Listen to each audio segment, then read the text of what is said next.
গত শুক্রবার বিকেলবেলা বৃষ্টি থামলে আমি এবং আমার ম্যাচের যে সকল ছোট ভাইরা আছে সবাই মিলে একটু ঘুরতে বের হয়েছিলাম। কারণ এক সপ্তাহ যাবৎ একটানা বৃষ্টি হচ্ছে, তাই সুযোগ পেয়ে একটু হাঁটতে বের হয়েছি। আমাদের উদ্দেশ্য ছিল দড়াটানায় যাওয়ার। প্রথমেই আমরা কলেজের ভিতর দিয়ে ঢুকি।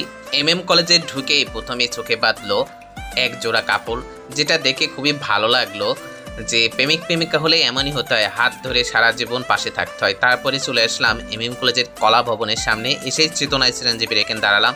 দেখলাম কলেজের মাঠ কিছুটা তলায় গিয়েছে। তারপরে দেখলাম দুটো মেয়ে হাতে স্যান্ডেল নিয়ে হাঁটছে, বৃষ্টি উপভোগ করছে, খুবই ভালো লাগলো।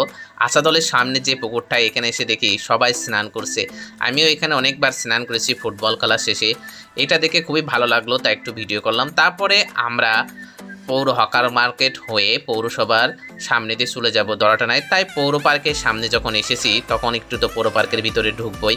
অবশেষে আমরা চলে আসলাম পৌর পার্কের ভিতরে। এসেই সেই পৌর পার্কের যে সুন্দর ব্রিজটা আছে সেই ব্রিজে চলে আসলাম আমরা। প্রথমে সবুজ এসেছিল, তারপরে আমি, তারপরে সাগর, তারপরে কাকন এবং সর্বশেষ মনোরঞ্জন এসেছিল।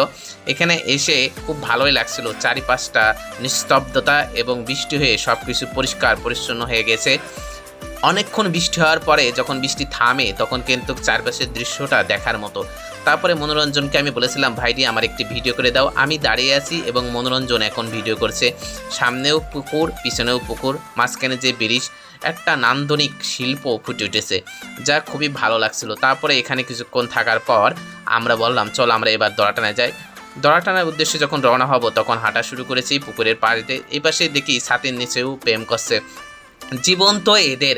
আমি তো শুধু এসেছি ভোটার আইডি কার্ড আর জন্ম নিবন্ধনে কাগজ ঠিক করতে। আমরা রওনা হলাম দড়াটানার উদ্দেশ্যে। এখন কিন্তু বৃষ্টি ততটা পড়ছে না। প্রথমে আছি আমি, তারপরে দুর্জয়, সবুজ, সাগর, কাকন ও মনোরঞ্জন। অবশেষে চলে আসলাম জিরো পয়েন্টে। এখানে সেই যশোর যে খেজুরের রসের জন্য বিখ্যাত সেই খেজুর গাছগুলো, পাশে আল্লাহ লেখা, এটা খুব সুন্দর। এটা যশোর জিরো পয়েন্ট। তারপরে আসলাম আমরা কোর্টে, এটা অনেক সুন্দর। তারপরে আমরা প্যারিস রোডে চলে আসলাম।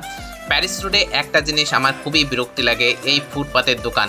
এগুলোর জন্য আমরা সঠিকভাবে যাতায়াত করতে পারি না। যেমনভাবে কর্মসংস্থান বাড়িয়েছে তেমনভাবে ভোগান্তির পরিমাণটা একটু বেশি বাড়িয়েছে। সমস্ত ফুটপাতটা এরা দখল করে রাখে, যেটা খুবই বিরক্তিকর।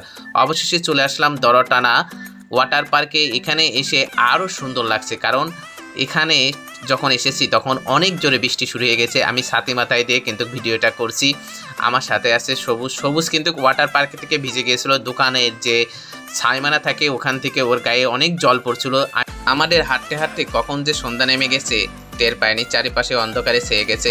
তারপর সবুজকে বললাম, চলো এবার যাওয়া যাক। এবং বৃষ্টিও যেহেতু জোরে পড়ছে, যাওয়ার এক মুহূর্তে এক জোড়া কাপড়ের সাথে আবার দেখা। তারা তাদের ভিতরে আলাপ আলোচনা করছে, প্রেম নিবেদন করছে। এটা খুবই ভালো লাগছে। যশোর ওয়াটার পার্ক জায়গাটা অনেক সুন্দর। বিকাল হলে অনেক মানুষ এখানে আছে। এটাও একটি স্মৃতিতে ধরে রাখলাম। ধন্যবাদ।